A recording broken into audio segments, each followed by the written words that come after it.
আর কাবার পাশে রয়েছে ইব্রাহিমের জায়গা। এটা আবার দেখার কি আছে? এটা আবার দেখার কি আছে? ইব্রাহিমের পায়ের চিহ্ন পাথরের সেটাও রাখা আছে, ইব্রাহিমের জায়গাটাও আছে। জি, আপনারা বলেন, এই মসজিদটা কিছু না হলেও ৭৫-৮০ লক্ষ টাকা খরচা করেছেন আপনারা, এরপর দুতলা করবেন। এখন যদি আমি আপনাদেরকে বলি এই মসজিদটা আরও ভেঙে ডবল বাড়িয়ে দেবো, আমি সব খরচা আমার, জায়গা কিনে ময়দান করে পার্ক করে দিব, আমি দুতলা করে দিব, আমি আপনাদেরকে ১ টাকা লাগবে না, একটু টেনশন করতে হবে না, আপনাদের মন মতো হবে। খালি এই ইমামের দাঁড়ানোর জায়গাটা এই সামনে, এই দিকে 10 ফুট, এই দিকে 10 ফুট, এই দিকে 10 ফুট, এই জায়গাটা আমার নিজস্ব থাকবে। বাকি আপনাদের সব মসজিদের নামে অফ করে দেব। কেউ মেনে নেবে, কেউ মেনে নেবে। গাঁয়ের যেটা মূর্খ সে লাঠি ধরবে, বলে আগে গাঁ থেকে বার কর। মসজিদের ভেতরেও আর জায়গা থাকবে, ব্যক্তিগত জায়গা কেউ মেনে নিতে পারবে না। ইঞ্জিনিয়াররা বলছেন বর্তমানে কাবা যেখানে আছে তার পাশের মার্কেটগুলোকে ভেঙে আর করে সব দাগ দিয়ে দিয়েছে, মুসল্লা করে দিয়েছে, মানে আর জায়গা হচ্ছে না, এত হাজি যাচ্ছে জায়গা হচ্ছে না। রোডগুলোতে দাগ দিয়ে দিয়েছে, এগুলো মুসল্লা, তকবির পড়তে লাগলে সব নামাজে ভর্তি হয়ে গেছে। টোটাল কতগুলো লোক একসঙ্গে নামাজ পড়তে পারবে? কতগুলো লোক? ইঞ্জিনিয়ারদের মত আমি ফিতে নিয়ে মাপিনি, এটা কম বেশি হতে পারে, এটা কোরআন লয়, হাদিস লয়, এটা ইঞ্জিনিয়ারদের কথা। ১ থেকে ১.৫ কোটি লোক নামাজ পড়তে পারবে। তাহলে কতটা এরিয়া জুড়ে হয়েছে চিন্তা করেন মুসল্লা। বেশ ১ কোটি ধরলাম। এই গোটাটা হলো কাবার হারাম মসজিদ, এটা হলো কাবা।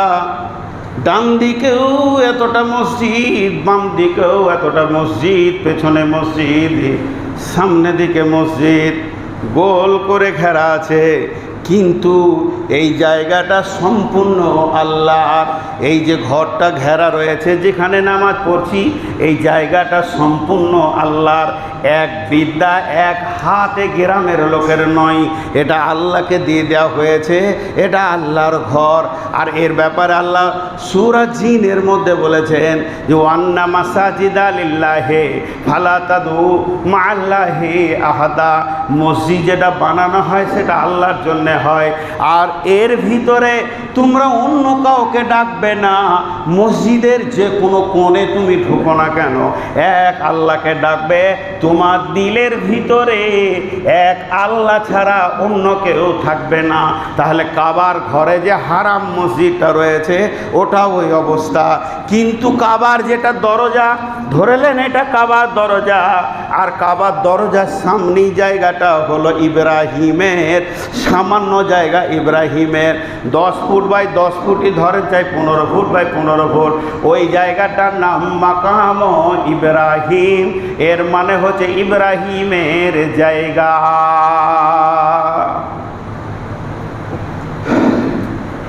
ইব্রাহিম আল্লাহ নয়, ব্যক্তি, একটা মানুষ, সর্বোচ্চ কে নবী, এর উপর আর কিছু বলবো না। আখিরি পাইগাম্বারও নয়, ইব্রাহিম একটা নবী, আখিরি নবীর সমান ইজ্জত নাই। কিন্তু কাবার মাঝে জায়গা কেন গো? আর এই রেস্ট্রিটা কোথা হয়েছে? কৃষ্ণনগরে, কলকাতায় না বেথুয়াতে? এই রেস্ট্রিটা হয়েছে একদম আরশে, কোরআনে লিপিবদ্ধ আছে মাকাম ইব্রাহিম, এটা ইব্রাহিমের জায়গা। আল্লাহ বলে দিয়েছে, সৌদি সরকারও কাটতে পারবে না, ওটা ইব্রাহিমেরই জায়গা। আবার কত সম্মান বাড়িয়েছে দেখেন ইব্রাহিমের। যে ফিলিস্তিনে বাইতুল মুকাদ্দেসকে নিয়ে ঝামেলা চলছে, সেই ফিলিস্তিনে একটা মসজিদ আছে, মসজিদে আকসা, যেটাকে নিয়ে ঝামেলা চলছে। ওই মসজিদে আকসার দিকে মুখ করে আগে নামাজ হতো। বিশ্বনবী মদিনাতে ছিলেন, আসরের নামাজে দ্বিতীয় রিকাতের রুকুতে আছেন, এমন সময় জিবরাইল আমিন কানে বলে দিলেন, ইয়া রাসূলুল্লাহ, ওইটাকে এখনই বাতিল ঘোষণা করা হলো, ফিলিস্তিনের যেটা কেবলা, আর এখন কেবলা হলো মক্কায় যেটা আছে। রাসূলুল্লাহ সাল্লাল্লাহু আলাইহি ওয়াসাল্লাম মক্কার দিকে ঘুরে গেলেন, এটা হয়ে গেল কেবলা। ওইটাকে রুকুন করে এখন সারা পৃথিবীর লোক নামাজ পড়বে, পারমিশন হয়ে গেল। এবার আল্লাহ রসুল মক্কা থেকে মদিনা গেছেন, নামাজ কোন দিকে পড়ব? এইটা যদি কাবা, অত চারিদিকে নামাজ হবে, পূব দিক থেকে পশ্চিম মুখে নামাজ হবে, ওই ঘরটার পশ্চিম থেকে পূব মুখে নামাজ হবে, উত্তর থেকে দক্ষিণ মুখে নামাজ হবে, দক্ষিণ থেকে উত্তর মুখেও নামাজ হবে। আল্লাহ নবী চিন্তা করছেন, সাহাবীদেরকে বলছে, তোমরা তো গোল করে দাঁড়াবে, তা আমি কোথায় ইমামতিটা করব? পশ্চিম দিক থেকে করব না পূর্ব দিক থেকে করব না উত্তর দিক থেকে করব না দক্ষিণ দিক থেকে করব? সাহাবীদেরকে জিজ্ঞেস করছে, তোমরা বলো, আমাকে পরামর্শ দাও। যার যেমন মন গেল পরামর্শ দিলে যে আপনি পশ্চিম দিক থেকে পূবমুখী শুরু করে দেন। সবারই বলা হয়ে গেল। নবী বলছেন, উমার তোমার মত কি? উমার বলছে, আমাকে একটু সময় লাগবে বলতে, আমি এত শর্টে বলতে পারবো না। বলছে, বলো। হযরত উমার শুরু করলেন, ইয়া রাসূলুল্লাহ, এটা কাবার পশ্চিম দিক, এটা পূর্ব দিক, এটা উত্তর, এটা দক্ষিণ, কিন্তু আল্লাহর ঘরের দরজাটা কাবার পূর্ব দিকে, হাজরে আসওয়াদটা কাবার পূর্ব দক্ষিণ কোণে, জমজমের কূপটা রয়েছে পূর্ব দিকে, সাফা মারোয়া রয়েছে পূর্ব দিকে, মুলতাজিমটা রয়েছে পূর্ব দিকে, এবং আপনার দাদার পদ্মাদার পদচিহ্ন, বংশের পদচিহ্ন, ইব্রাহিমের পায়ের চিহ্নটা রয়েছে পূর্ব দিকে। আর এই মসজিদের ভিতরে একটা ব্যক্তির জায়গা রয়েছে যার নাম নবী ইব্রাহিম, সেটা আপনার বাপনি সেই বংশের ছেলে, অতএব আপনার বংশের জায়গা রয়েছে কাবার পূর্ব দিকে। অতএব আমি উমারের মত, আপনি আপনার বংশের জায়গায় মুসল্লাটা রেখে নামাজ শুরু করে দেন। এই কথাটা যখনই উমার বলেছেন, সঙ্গে সঙ্গে জিবরাইল আমিন এসে বলছেন, ওয়াত্তাখাযু মিন মাকামি ইব্রাহিম মুসাল্লা। এবার আল্লাহর ফয়সালা চলে এলো, হে নবী, আপনি ইব্রাহিমের জায়গাতেই মুসল্লা রেখে নামাজ শুরু করে দেন, আমি রব কবুল করব। আমি ইব্রাহিমকে ভালোবাসি, ওকে আমি জায়গা দিয়েছি, ওই জায়গাতেই নামাজ শুরু করে দেন। আজও ইমাম ওই জায়গাতেই মুসল্লা রেখে নামাজ পড়ে।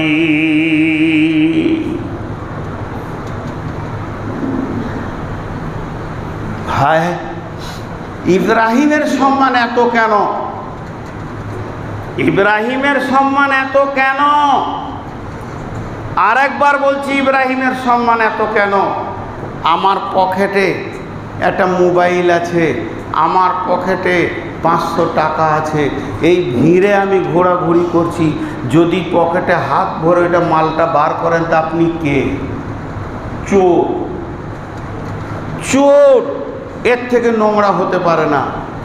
কিন্তু যদি আপনি আমার দিলটাকে কেড়ে নেন, চুরি করেন, ওর নাম হচ্ছে প্রেমিক। কেউ যদি দিল চুরি করে, ওর নাম হবে প্রেমিক, চোর লয়।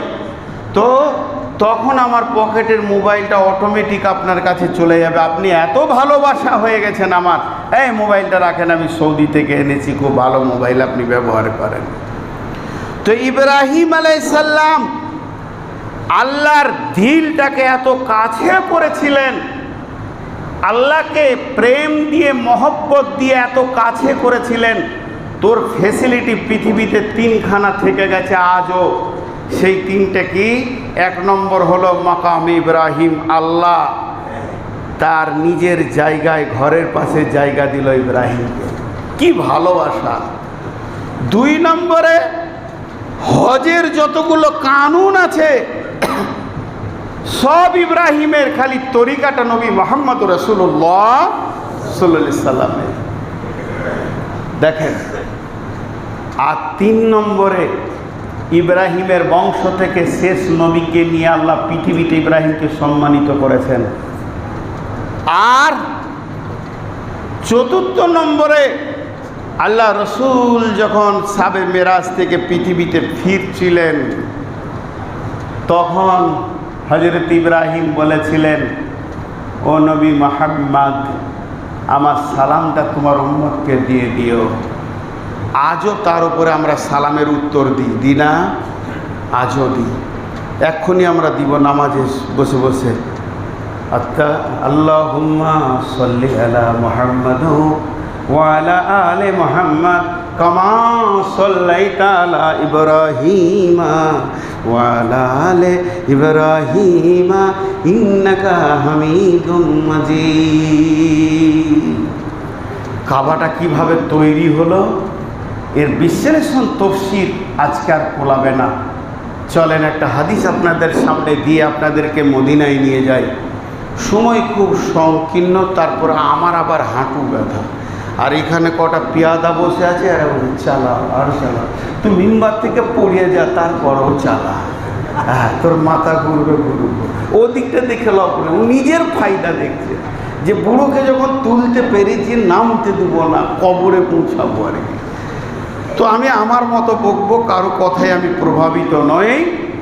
চলেন একবার মদিনা যায়। হাদিসের মধ্যে আছে রাসূলুল্লাহ সাল্লাল্লাহু আলাইহি ওয়াসাল্লাম বলছেন যে মক্কাকে সাজিয়েছেন কে? আল্লাহ। মক্কাকে সাজিয়েছেন কে? আল্লাহ। আর মদিনাকে সাজিয়েছেন কে? নবী মুহাম্মদ রাসূলুল্লাহ সাল্লাল্লাহু আলাইহি ওয়াসাল্লাম। মক্কায় কি কি আছে? আরাফাত আছে, মিনা আছে, মুজদালিফা আছে, গারে হিরা আছে, গারে সৌর আছে, তারপরে আপনার ওখানে মসজিদে নামরা আছে, মসজিদে খায়েব আছে, মাসারুল হারাম আছে। বিজনেস কেন্দ্র বলা হয় মাসারুল হারামকে। বলে হজ করতে যে ব্যবসা করা হবে না, হজ করতে যে ব্যবসা করলে ডবল নেকি পাবে, লোক বুঝে না। হজ যেমন ফরজ, ব্যবসা করে হালাল রুজি করা ফরজ, দুটো ফরজ করলেও নেকি বেশি পাবে। মাসারুল হারামের তফসিরটা খুলে দেখবেন, যদি কোনো আলিম থাকেন কমকে উত্তরটা দেবেন। ঘটনা হচ্ছে মক্কাকে আল্লাহ সুন্দর করে সাজিয়েছে, কাবার চত্বরের ভিতরে অনেকগুলো জিনিস সেখানে রয়েছে।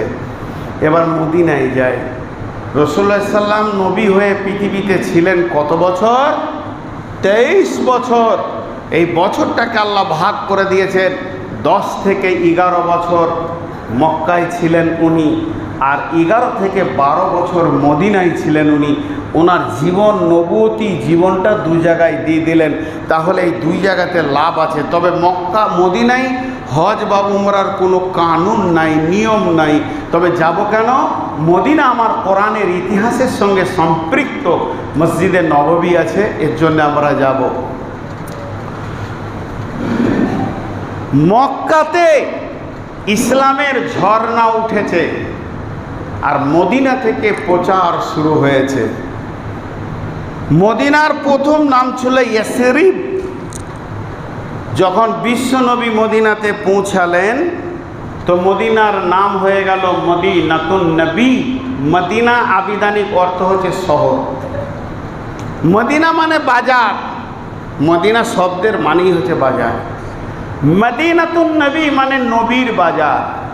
লোক যেতে আসতে লাগলো। এখন সেই মদিনার নাম হয়ে গেছে মদিনা মানওয়ারা। মানওয়ারা মানে আলোয় আলোকিত, নুরানি আলোকিত মদিনা। তো সেই মদিনা থেকে বিশ্বের কোণে কোণে কোণে কোণে ইসলাম পৌঁছিয়েছে।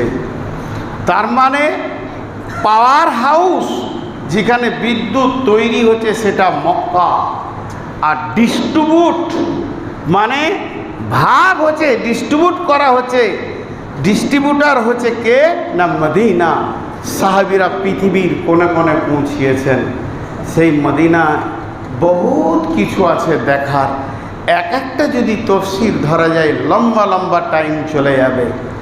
শুধু এতটুকু বলবো, মদিনা অনেক দামি জায়গা, এর জন্য আল্লাহ মদিনাকেও কেন্দ্র করে কসম খেয়েছেন। একটা জিনিস আপনাদের সামনে মদিনায় তুলে ধরি। একটা সাহাবীর নাম হচ্ছে সালমান ফার্সি, বড় জমিদার ঘরের ছেলে। 1-2 মিনিট বলবো, বেশি সময় নিব না। জমিদার ঘরের ছেলে, বিশাল জমিদার ঘরের ছেলে। হঠাৎ খবর শুনল মদিনাতে বিশ্ব নবী এসেছেন, আখিরি নবী এসেছেন। তো তিনি বেশ কিছু পাদ্রী, পোপ, যারা খ্রিস্টানদের মৌলবি, তাদের জীবনে অনেক খিদমত করেছে।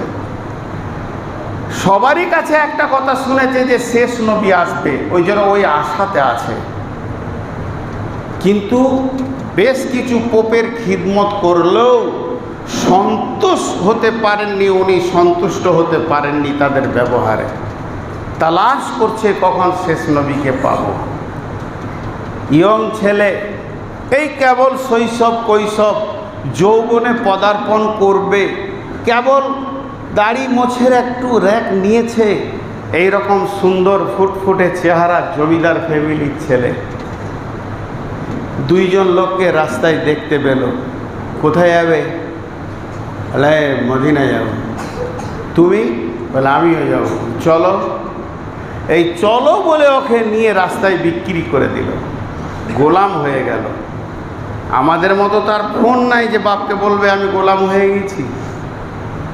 ও আরেকজনকে বিক্রি করলো, আরেকজনকে বিক্রি করলো, আরেকজনকে বিক্রি করলো, আরেকজনকে বিক্রি করলো। ইতিহাসে আছে 7 জন মালিক চেঞ্জ হলো। 7, 5 আর 2 7। 7 নম্বর মালিকের পাল্লায় যখন পড়েছে তো মদিনা। যাক, গোলাম খাটতে পারি কিন্তু রসুলের কাছে পৌঁছাইলাম। বিশ্বনবীর কাছে গোপনে গিয়ে ইসলাম কবুল করলো। ওর মালিক বুঝতে পেরেছে, ওর ওপরে অত্যাচার শুরু করলো। তখন নবীজিকে এসে বলল, ইয়া রাসূলুল্লাহ, আমার উপরে খুব অত্যাচার চলছে। বলছে সবর করো, অচিরেই তুমি আজাদ হয়ে যাবে, মুক্ত হয়ে যাবে। কয়েকদিন পরে ওর মালিক সালমানকে বলছে, সালমান, তুমি গোলাম থাকবে না মুক্ত হবে? তো বলছে, মালিক, এমন কোন গোলাম আছে যে মুক্ত হতে চাই না? আমি মুক্ত হতে চাই। বলে 2টি জিনিস আমাকে দাও, মুক্ত হয়ে যাও। কি? 1 তোলা সোনা। 1 তোলা, তোলার হিসাব আগেকার যুগে কেউ বলছে মটরের দানার মতো। 1 তোলা সোনা আমাকে দাও। আর আমার এই জায়গাটা দেখছো, বিশাল মাঠ, এই মাঠে তুমি খেজুরের আঁটি লাগাও, দিয়ে সেই আঁটিতে গাছ হবে, সেই গাছে খেজুর হবে, সেই খেজুর পেকে মাটিতে পড়বে, সেদিন তোমাকে মুক্ত করে দিবে। বলেন মনটা কেমন হয়? খেজুরের আঁটি লাগিয়ে পাকা খেজুর পড়বে তবেই মুক্ত হবে। এটা ইয়ার্কি ঠাট্টা ছাড়া কিছুই নয়। মনটা ছোট হয়ে গেল। বিশ্বনবীকে দেখা করতে গেলেন। চেহারা দেখে বিশ্বনবী ভেবেছেন কোনো বড় টেনশনে আছে। জিজ্ঞাসা করলো, সালমান, তোমাকে বড় চিন্তিত মনে হচ্ছে। বলে, ইয়া রাসূলুল্লাহ, বেশক আমি চিন্তিত। নবীজি বললেন, কি হয়েছে? বলে, আমাকে 1 তোলা সোনা দিতে হবে, খেজুরের আঁটি লাগিয়ে যখন গাছটা বের হবে, খেজুর পরে পেকে মাটিতে পড়বে, তখন আমাকে ছেড়ে দেবে বলেছে। বিশ্বনবী বাইতুল মাল থেকে একটা মটরের দানার মতো সোনাকে বের করে সালমানের হাতে দিলেন, দিয়ে বললে, তুমি বিসমিল্লাহ বলে নাড়িতে চাপিয়ে দাও। আর নবীজি নিজের হাত দিয়েই খেজুরের আঁটি নিয়ে সালমানের আঁচলে দিলেন। কেউ কেউ বলেন নবীজি নিজেও গেছিলেন ওই গাছকে বপন করতে। এই দুটি দেওয়ার পর বললেন, সালমান তুমি চলে যাও তোমার মালিকের কাছে, তুমি এগুলো তাকে বুঝিয়ে দাও। ইন্নাল্লাহা আলা কুল্লি শাইইন কাদির, নিশ্চয় আল্লাহ সমস্ত জিনিসের উপরে ক্ষমতাবান। সালমান মালিককে ডাকছে, আসেন। সোনাটা দেখে খটখট করে হাসছে, আরে এটা 1 তোলা হয় রে, আরে এটা 1 তোলা হয়, তোর মাথা কি বলছে? আর খেজুরের আঁটিকোটা দেখে আরও হাসছে, আরে খেজুর গাছ লাগাবি, খেজুর পেকে পড়বে তারপরে। বটে বাবু। সালমান চুপ করে দাঁড়িয়ে আছে। সালমান উত্তর দিল, এটা আপনার চোখ, বিবেক, বিবেচনা, জ্ঞান বলছে যেটা হতে পারে না, কিন্তু আমি চোখ, বিবেক, বিবেচনা দিয়ে আপনার কাছে আসিনি, আমি ঈমানকে নিয়ে এসেছি।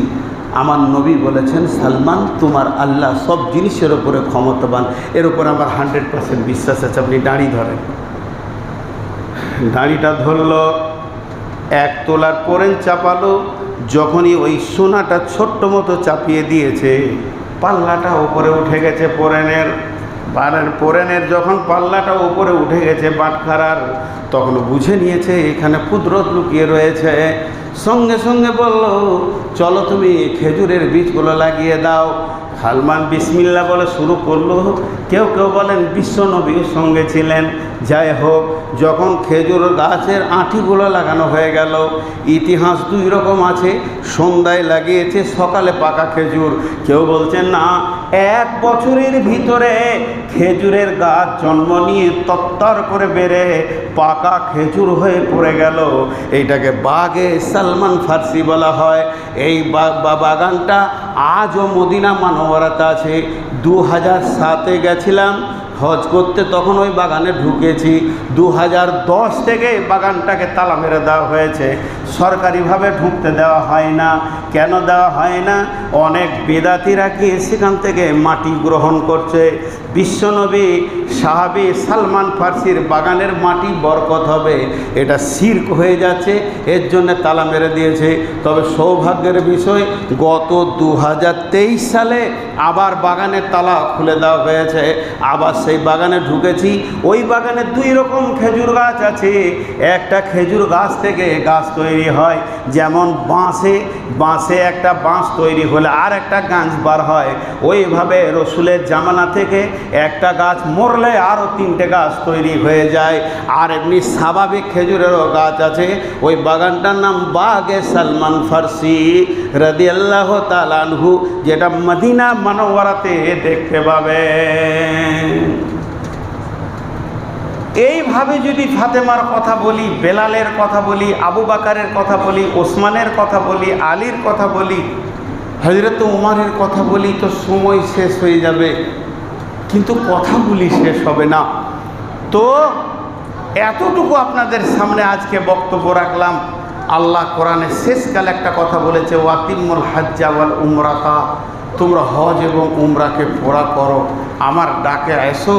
মানিস আলিল্লাহি আলান নাসি হিজ্জুল বাইতি মানিস তাতা ইলাইহি সাবিলা। আর হজ আমাদের জন্য ফরজ, যাদের টাকা হয়ে গেছে, যাদের রাস্তা খরচ হয়ে গেছে, তারা কেন বসে আছে?